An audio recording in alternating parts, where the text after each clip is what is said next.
डोंबिवली येथील शास्त्रीनगर रुग्णालयात डॉक्टर, परिचारिका आणि कर्मचाऱ्यांवर झालेल्या कथित हल्ल्याप्रकरणी शिंदे शिवसेनेचे नगरसेवक रमेश म्हात्रे यांनी मुंबई उच्च न्यायालयाच्या आदेशानुसार आज विष्णुनगर पोलीस ठाण्यात शरणागती पत्करली आहे। या प्रकरणात रमेश म्हात्रे आणि त्यांच्या सहकाऱ्यांना मिळालेला जामीन मुंबई उच्च न्यायालयाने नुकताच रद्द केला होता। तसेच न्यायालयाने रमेश म्हात्रे यांनी आज सायंकाळी 5 वाजेपर्यंत पोलिसांसमोर शरण यावे असे स्पष्ट निर्देश दिले होते। न्यायालयाच्या आदेशाचे पालन न केल्यास त्यांची मालमत्ता जप्त करण्याची कारवाई करण्यात येईल असा इशाराही न्यायालयाने दिला होता। या पार्श्वभूमीवर रमेश म्हात्रे आज विष्णुनगर पोलीस ठाण्यात हजर झाले।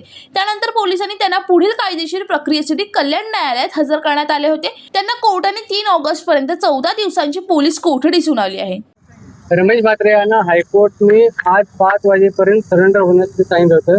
त्यानुसार रमेश म्हात्रे विष्णुनगर पोलीस स्टेशनला हजर झाले होते। विष्णुनगर पोलीस स्टेशनमधून कोर्टामध्ये आणलं होतं। कोर्टाने त्याला आज न्यायालयाने कोठडीचा आदेश दिलेला आहे। 3 ऑगस्ट पर्यंत न्यायालयाने कोठडी ठेवण्याचा आदेश दिलेला आहे। 22 तारीखला आम्हाला नोटीस दिलेली आहे। 22 तारीखला त्याचं उत्तर आम्ही हायकोर्टात देऊ। महिलेला त्याच्यामध्ये अरेस्ट केली होती, तर उद्यापर्यंत पोलीस कस्टडी दिलेली आहे त्या महिलेला। राहुल कांबळे, जनशक्ती, डोंबिवली।